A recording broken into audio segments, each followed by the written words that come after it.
Very good. Thank you so much for your time today. I'm such a huge fan of your work, so this is a huge thrill for me. This story is just beautiful, and to see it come to life is just fantastic. What is it like for you to see your work come to life like this? Well, it's an interesting question. I mean, it's like, I don't know, like if you were in some kind of Buddhist parable, and Yeah. you're just doing the same thing again and again, and that's in its beauty and its life. Writing for me, creating these stories, telling these stories, is my heart, it's my blood, it's my experience, it's my politics, it's Mm. everything. Yeah. And and to bring a group of people together to help me tell that story in another medium it's just wonderful, because the people who I worked with really felt it, and they felt it uh, in many of the ways that I felt it, and then they had new things to bring to it. So it was great. It is. Yeah, and then, well, and especially to have somebody like Samuel L. Jackson to play Yeah. this character who came to you, over 10 years ago wanting to make this, and finally here we have it as a wonderful series. To see him in this role and how he transforms himself. I mean, is there really anything that man cannot do? I don't think so.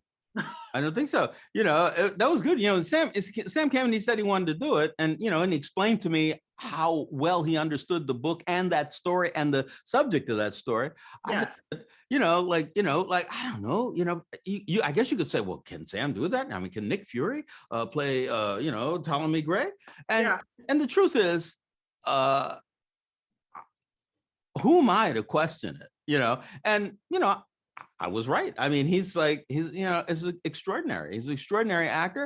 I think that this role opened some things that he could do that he doesn't get to do often, doesn't get to do usually. Yeah. Uh, that deep drama and the humor and all of that, in a story that that's gonna grab you, without violence, without anger, without drugs, and all that stuff. I mean, 100%. it's great. Yeah. Yeah.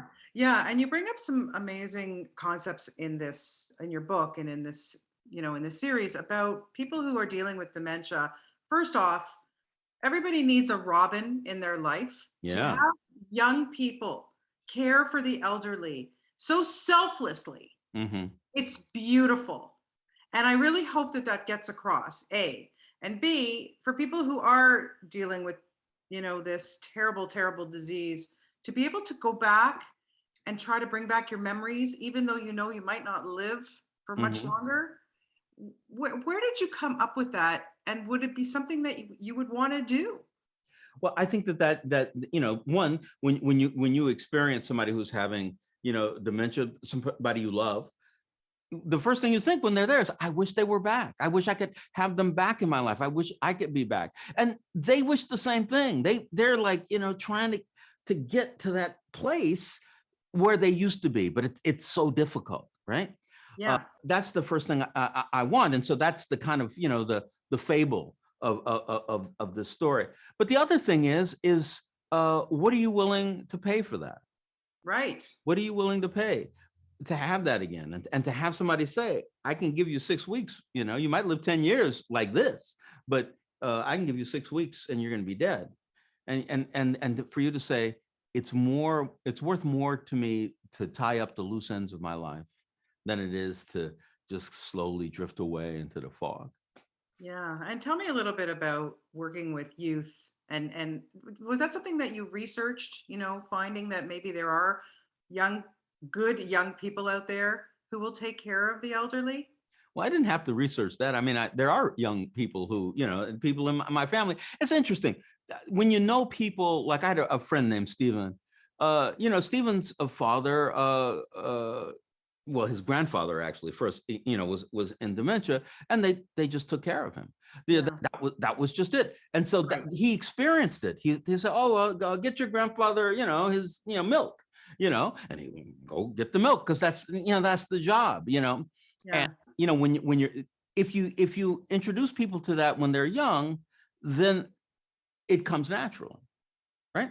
Yeah, it just this, and I think that, because of capitalism, because of the way that we're separated, from so much in life, everybody's living in their own little pod, and it's hard to remember culturally Yeah. it used to be like. Really makes you think. Well, thank you again for this beautiful series, and keep up your writing, my friend. You are such an amazing writer. I really do Thank appreciate you. you so much, and have a wonderful rest of your day. Thank you. You too. Thanks a lot. Take care. Bye bye.